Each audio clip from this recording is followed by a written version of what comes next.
दिन मैं कैसेट सुन रहा था, रात के 9:30-10 बजे का टाइम था।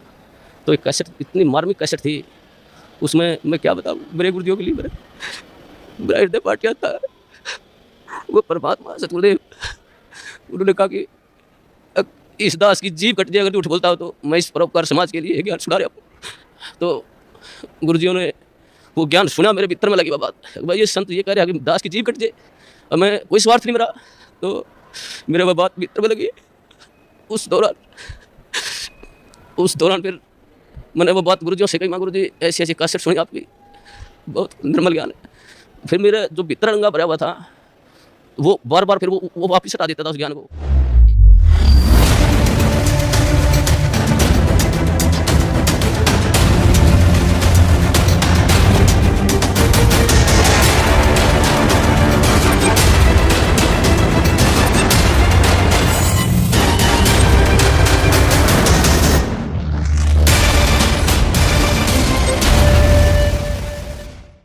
नमस्कार सर। सत्साई। क्या नाम है जी आपका? मेरा नाम धर्मवीर दास है जी। क्या काम करते हैं आप? जी मैं जेल वार्डर हूँ, जेल डिपार्टमेंट में नौकरी करता हूँ। कहाँ के रहने वाले? मेरा गांव कंडेला, जिला जींद, हरियाणा का निवासी हूँ जी मैं। संत रामपाल जी महाराज की शरण में कैसे आए?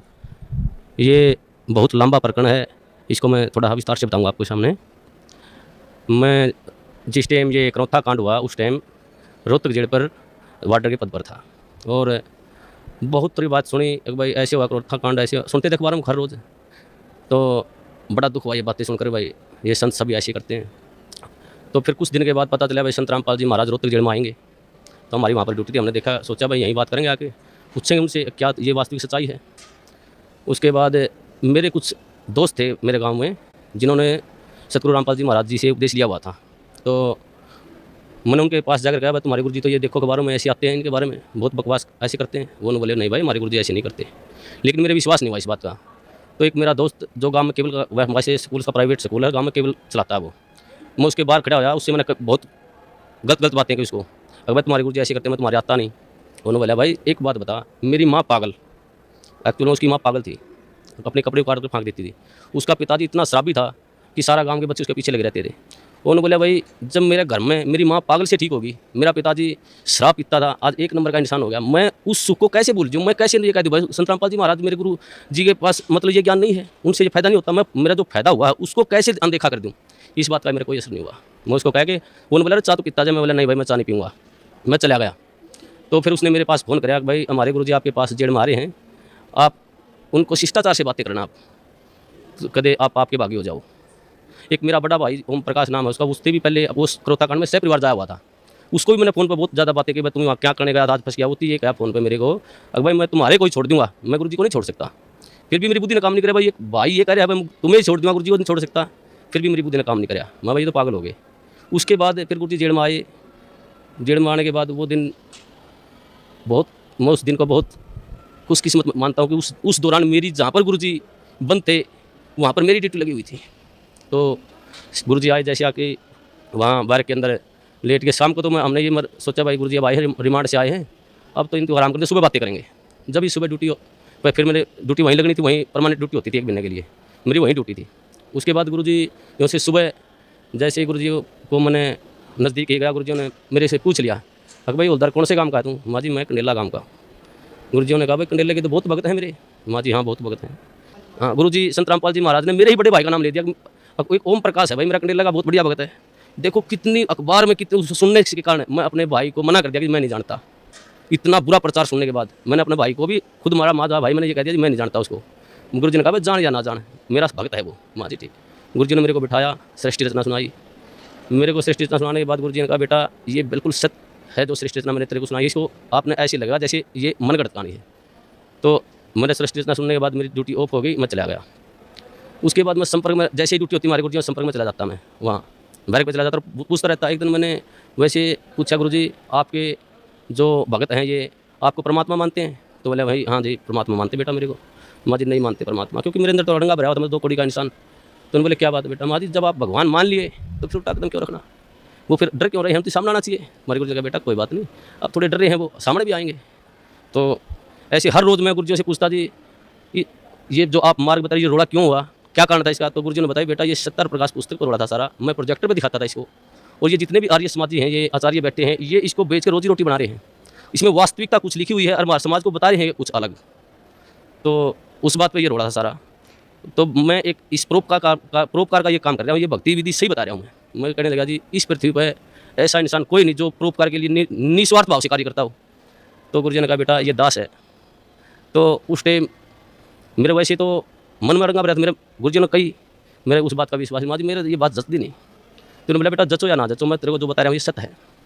तो उस प्रभाव से मैं गांव में जो मेरा दोस्त केबल चलाता था उससे कहने लगा मैं तू कैसेट चढ़ा कर गुरुजी ज्ञानी में ज्ञान, तो तत्व ज्ञान संदेश की कैसेट थी। उसमें जैसे मैं हर रोज़ घर जाता रहा तो वो कैसेट चलवा देता। एक दिन मैं कैसेट सुन रहा था, रात के 9:30-10 बजे का टाइम था। तो एक कैसेट इतनी मार्मिक कैसेट थी, उसमें मैं क्या बताऊँ मेरे गुरुजियों के लिए मेरा हृदय फाट गया था। वो परमात्मा सतगुरुदेव उन्होंने कहा कि इस दास की जीभ कट जाए अगर तू उठ बोलता हो तो मैं इस परोपकार समाज के लिए ज्ञान सुना रहा हूँ। तो गुरुजियों ने वो ज्ञान सुना, मेरे भीतर में लगी वो बात भाई ये संत ये कह रहे हैं कि दास की जीभ कट जाए और मैं कोई स्वार्थ नहीं मेरा। तो मेरे वो बात भीतर में लगी। उस दौरान फिर मैंने वो बात गुरुजियों से कही, माँ गुरुजी ऐसी ऐसी कैसेट सुनी आपकी, बहुत निर्मल ज्ञान है। फिर मेरा जो भीतर रंगा भरा हुआ था वो बार बार फिर वो वापस हटा देता था उस ज्ञान को। एक दिन रात को 2 बजे मेरी ड्यूटी थी, मैं गुरुजियों के पास गया। तो गुरुजियों ने फिर बिठा के मेरे को कहा बेटा ऐसी भक्ति करनी चाहिए परमात्मा की। तो गुरुजियों ने जो सुनाया सारी भक्ति बताने के बाद कहा बेटा आज तेरे कुछ समझ में बात। मेरे मुँह से ऑटोमेटिक, वैसे मैं कहना भी नहीं चाह रहा था, मेरे से जी आप बिल्कुल सत्य है, आपका ज्ञान बिल्कुल सत्य है, मैं ही ऐसा पापी हूँ जो मेरे अंदर नहीं समाया ये ज्ञान। तो हमारे गुरुजी ने कहा बेटा अब समाएगा ये ज्ञान तेरे अंदर, अब समाएगा। उस दिन से मेरे अंदर वो ज्ञान बिल्कुल भीतर समाने, जो गुरुजी कहते सारा समाने लग गया। एक दिन जैसे ही गुरुजी ऐसे घूम रहे थे, मैं भी वहाँ पर बैठा, जब लोग मुझे उपदेश नहीं दिया था, मैं वैसे ज्ञान सुनता था मैं। तो एक भक्त ने एक जैसे मुलाजिम आया, वो मेरे साथ का साथी, उसने आते ही गुरुजी से कहा, हंसते हुए कहा अगर जी आपको तो मिट्टी में मिला दिया। हमारे गुरुजी ने कहा हाँ बेटा मिट्टी में मिला दिया भाई। लेकिन ऐसा उदाहरण दिया हमारे गुरुजियों ने एकदम से सटीक, अगर भाई जमींदार 40 किलो अन्न मिट्टी में मिलाता है, 70 मन उठा के ले जाता है वहाँ से। वैसे तो इस पृथ्वी पर संत आता वो जेड़ मारना नहीं चाहिए वैसे तो, लेकिन इस संत को, इस दास को याद करा करेंगे उन दुष्ट आचार्यों ने अपनी रोजी रोटी के लिए ऐसे संत को जिसकी आंखों में बिठाकर पूजा करनी चाहिए उसको जेल में डलवा दिया। ऐसा मार्ग जो पृथ्वी पर संत रामपाल जी महाराज जी चला रहे थे, उस मार्ग को लगभग 2.5 वर्ष के लिए बंद करवा दिया। ऐसा मार्ग, ये परमात्मा ऐसा गुरुजियों से वहाँ देखता, जो गुरुजियों पर आरोप लगाए गए ऐसे आरोप, इंसान पागल होकर मर जाए, ये तो समर्थ परमात्मा है। इन्होंने तो वहाँ पर इतनी भी शकीन नहीं थी इनके, हर बार ऐसा निर्मल ज्ञान, ऐसा प्यारा ज्ञान। फिर उसके बाद हम गुरुजियों से मैं कहता हूँ गुरुजी नाम उपदेश दो दास को। तो मेरे गुरुजियों ने मेरे को मना कर दिया कि बेटा अभी नहीं, आप और थोड़ा समझो ज्ञान को, और थोड़ा ज्ञान को समझो, उसके बाद लेना ज्ञान आप उपदेश।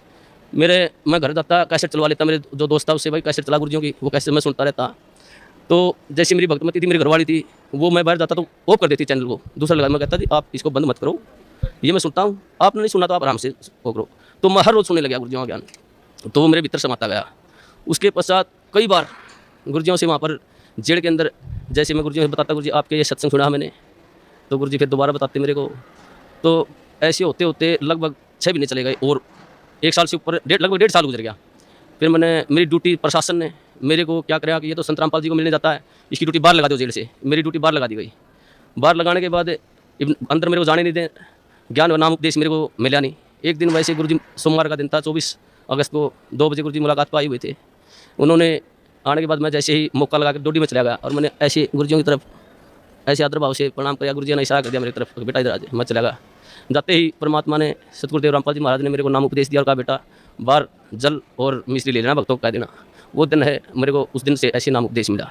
तो हमारे नाम उपदेश लेने के पश्चात जो प्रशासन था, जेल प्रशासन, सभी मुलाजिम, सुपरिटेंडेंट, सभी हमारे खिलाफ 2-4 और दोस्त थे मेरे साथ, कई और दोस्त थे जिन्होंने साथ में नाम लिया था। तो प्रशासन के खिलाफ हो गया। उन्होंने एक दिन हमारे को बुलाया और कहा भाई आप वर्दी में लेटते हो, यहाँ उस रामपाल के चरणों में पढ़ते हो, आप यहाँ पर सारा प्रशासन ये महसूस करते हैं, बेइज्जती महसूस करते हैं। हमने कहा जी परमात्मा की बातें हैं, हम तो कौन कहने वाले हैं। परमात्मा ने की दास है, सतगुरुदेव रामपाल जी महाराज की दास है। मैंने जेल सुप्रिटेंडेंट को कहा जी आप जिस वक्त ड्यूटी पर आते हो आप परमात्मा को मानते हो? तो वो कहने लगे जी मैं मानता हूँ। उस सुप्रिटेंडेंट को मैंने कहा जी आप जब घर से आ रहे हो तो रास्ता मंदिर पड़ता हो तो आप वहाँ झुको नहीं कि उसके प्रणाम नहीं करोगे? जी बोला भाई मैं करके आऊँगा प्रणाम। तो मैंने कहा जी हमारे तो परमात्मा सतगुरु रामपाल जी महाराज मंदिर भी, हमारे तो ये सब कुछ है जी, हम नहीं रुक सकते जी, हम प्रणाम करेंगे ही करेंगे। आप हमारे को सस्पेंड करो, डिसमिस करो, कुछ भी करो। तो उन्होंने बोले भाई ठीक है, तुम नहीं मानते तो करते रहो। तो ऐसे ही सारा प्रशासन का ये सिस्टम चलता रहा जी। उसके पश्चात जिस टाइम ये क्रोथा कांड हुआ, उसके पश्चात जब ये क्रोथा कांड हुआ था, हमारे पास डीसी ऑफिस से और एसपी ऑफिस से 2-4 मुलाजिम आते थे जेल पर, वहाँ पर पुलिस के। तो हम उनसे पूछते थे भाई वहाँ पर क्रोथा कांड ऐसे हुआ, आप वहाँ थे, मौजूद थे वहाँ पर? वो कहते थे भाई हम वहाँ पर मौजूद थे, ये बातें सारी सच्चाई हैं। तो ऐसे वो हमारे को बता करते कि दोस्तों साथ में उठते बैठते खाते पीते थे वहाँ पर। फिर जब हमें ज्ञान हुआ, गुरुजी ने बताया भाई ये सौदा अलग था, सत्यार प्रकाश का रोड़ा था, सच्चाई ये है।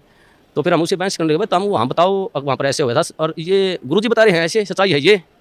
तो एक दिन मैं उनसे ऐसी बहस कर रहा था, भाई तुम झूठ बोलते हो। फिर एक मुलाजिम ने मेरे को बताया, बोला भाई ये सत्य है, हम उस टाइम झूठ बोला करते, ये सच्चाई नहीं, सच्चाई जो तुम बता रहा है ये है सत्य।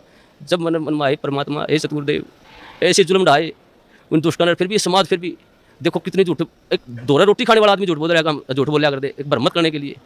तो उस दिन से फिर वहाँ से फिर पक्की जद्दल में जच की भाई ये सारा जो समाज है झूठ है, गुरुजी जो करे हैं वो बिल्कुल सत्य है।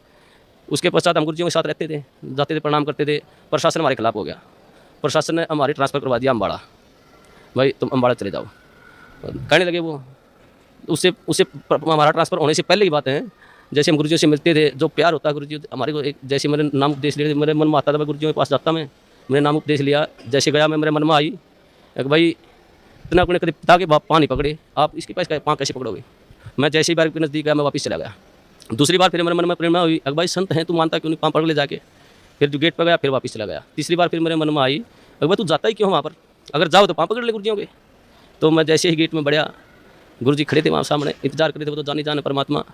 उन्होंने जैसे ही मैंने गुरुजी ने चरण का हाथ लगाया, उन्होंने मेरे को छाती का लगा लिया ऐसे। वो अनुभव, जो सुख, जो गुरुजी ने कहा बेटा अब मैं तो 2 साल और जेल में रह, मेरे कोई सुख नहीं, मैं आया तेरे लिए था बेटा यहाँ पर।